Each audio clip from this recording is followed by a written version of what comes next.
Sebelum salam ditulis, maaf Ustadz, tema yang lalu. Baik. Sudah 11 bulan saya nggak punya kerjaan tetap. Nafkah yang saya berikan ke istri sangat minim sekali. Keluarga istri meminta saya untuk pisah. Akhir-akhir ini istri juga sudah tidak tahan. Istri saya bekerja. Sebenarnya kami masih saling menyayangi. Istri saya masih cinta sama saya. Ustadz, gimana saya menyikapi masalah ini? Apa saya ikuti maunya istri dan keluarga?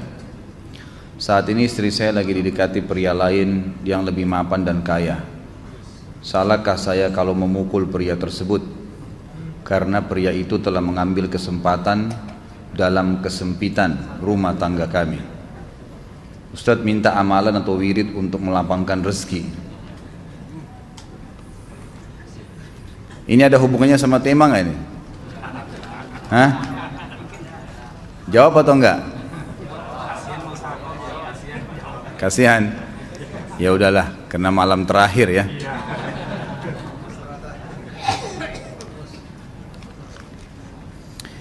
Yang pertama sekali, saya menyarankan Anda saran dari laki-laki ke laki-laki. Prinsiplah. Dan jangan merendahkan diri di hadapan wanita. Maksudnya begini,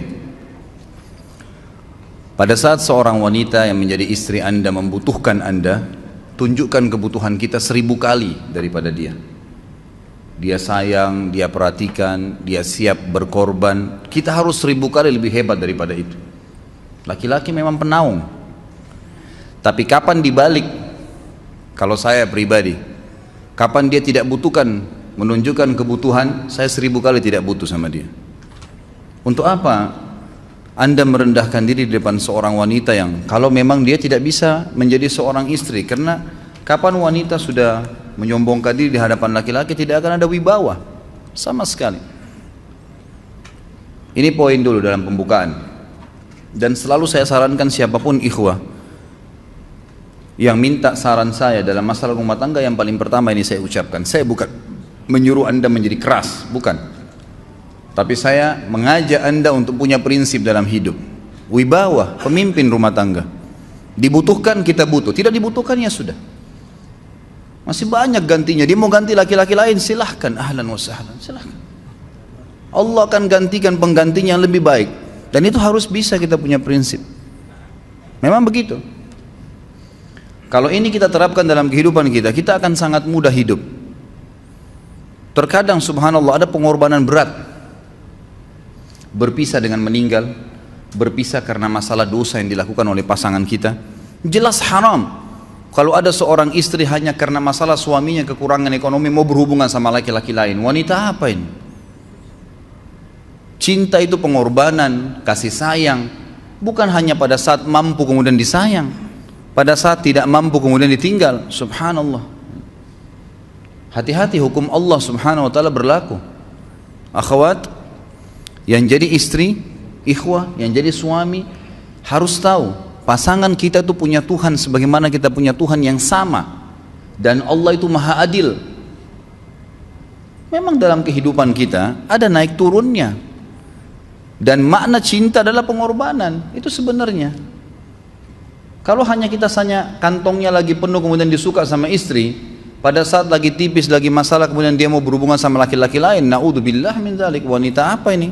Kalau saya tidak naungin. Kalau saya nggak naungin. Kamu mau sama dia silahkan. Ahlan sahlan, silahkan jalan. Kalau saya, istri saya sangat tahu prinsip saya. Kalau kamu merasa ada laki-laki lain yang kamu anggap baik, atau kamu mau ingin memasukkan pendapat keluargamu dalam rumah tangga saya sehingga kedudukan saya sebagai suami tidak didengar lagi, silakan pilih keluarga kamu. Tidak ada masalah. Jadi jangan jadikan sebagai beban. Oh, nanti kalau pisah saya hidupnya bagaimana? Saya melarat. Ini kenapa ini? Saya mati kalau nggak sama dia, ya mati bener nanti. Gila kalau nggak nikah sama dia, gila kalau siapa ini? Ini kenapa ini? Keluar dari bingkai hidup itu. Seorang muslim itu hidupnya mulia. Dia dihormatin, dia menghormatin. Dia dihina, tinggalkan. Gitu kan. Allah SWT tidak menyuruh kita menghinakan diri, tidak boleh. Kalau wanita ini misalnya, istri ini yang dikatakan tadi masih mencintai suaminya, dia hanya sekedar minta kerja, ya, garis bawahi kalimat ini ya. Dia hanya sekedar minta kerja untuk membantu nafkah rumah tangga, ahlan wa sahlan, jempol. Nggak masalah. Bagus itu. Sampai suaminya mapan. Itu baik. Tapi dalam kondisi masih status istri punya hubungan sama laki-laki lain, naudzubillah min dzalik. Mana ghirah? Mana kecemburuan positif yang telah Allah pelihara dalam diri kita? Nggak boleh. Pada saat seorang sahabat pulang ke rumahnya mendapatkan istrinya selingkuh dengan laki-laki lain, tidak disebutkan apakah berhubungan biologis atau tidak, tapi yang jelas sahabat ini sampai kaget, masuk ke rumahnya temukan ada laki-laki lain. Dia bingung mau lakukan apa. Dia pergi ke Nabi SAW lalu berkata, ya Rasulullah, saya pulang rumah istri saya lagi sama laki-laki lain. Maksudnya dia pandu saya harus buat apa nih? Apa yang terjadi? Subhanallah, Sa'ad radhiyallahu anhu sahabat Nabi mulia menghenuskan pedang mengatakan, ya Rasulullah, kalau terjadi pada rumah tangga saya akan penggal dua-duanya. Dua-duanya saya penggal nih. Tapi di sini ulama bilang saat ingin menghukum kalau terjadi pada keluarganya dengan penggal ini, bukan maksudnya dia menghukum secara individu, maksudnya dia, saya ingin terapkan hukumnya Allah, dirajam, dibunuh karena mereka sudah menikah dan berzina. Hukum Allah terapkan, kemuliaan agama harus ada. Harus begitu. Seorang istri yang mau tinggal di bawah naungan kita sementara kita sudah berkorban di bawah terik matahari, sudah bekerja, sudah memilih dia dari sekian banyak wanita, kemudian dia mau berkorban, hormatin dia, junjung dia, lindungin dia, rangkul dia, gitu kan? Bela dia, memang harus begitu. Tapi kalau masih dalam naungan, kemudian sedikit himpit masalah ekonomi lalu berhubungan sama laki-laki lain, naudzubillah, jangan dipertahankan. Berbahaya sekali, gitu kan? Jangan Anda menjadi laki-laki lemah gitu. Saya kemarin ditelepon oleh dua orang sekaligus, subhanallah. Sahabat dekat telepon kepada saya, laki-laki. Ustadz, maaf mau ngomong sebentar. Baik, silahkan. Ustadz, saya ini istri saya pulang ke rumah ke kampung ayahnya ibunya karena alasan mengurus ayah dan ibunya. Akhirnya saya sama anak-anak ditinggal di sini sendiri. Setiap kali saya panggil pulang, dia bilang, sudahlah saya nggak mau pulang. Kalau mau nikah lagi silahkan. Dia bahasakan begitu. Bagaimana sarannya Ustadz? Saya bilang nikah lagi. Dengan tegas saya bilang nikah lagi. Kalau tidak terbuka pintu fitnah. Perempuan itu kenapa harus pilih orang tuanya? Tidak boleh secara syar'i. Nggak boleh. Sudah menerima akad nikahnya seorang laki-laki, laki-laki itu yang dinomorsatukan di atas ayahnya, nggak ada alasan. Kalau suami izinkan boleh urus orang tua, kalau nggak diizinkan tidak boleh, nggak boleh. Bagaimana dia tinggalkan suaminya sama anaknya? Kaget itu saya katakan begitu. Iya, bahkan sekarang hukum poligami sudah wajib bagi Anda, nggak boleh. Wajib sekarang. Ini ragu mau melangkah seakan-akan poligami itu dosa, padahal dia ditinggal oleh istrinya. Bagaimana bisa ini? Ada laki-laki seperti ini nggak punya prinsip, harus melangkah. Dia sudah dapat jawaban saya, dikasih ini Ustadz, teman saya juga mau bicara, masalahnya sama lagi. Ustadz, istri saya tinggalkan saya, Ustadz kayak mau menangis. Sebentar, jangan pakai nangis laki-laki. Apa ini cengeng? Ditinggal wanita nangis, subhanallah. Orang nangis itu ditinggal meninggal Rasulullah SAW, ketinggalan sholat subuh berjamaah, itu nangis. Nggak jadi jihad, nah itu nangis. Ditinggal perempuan nangis, la ilaha illallah.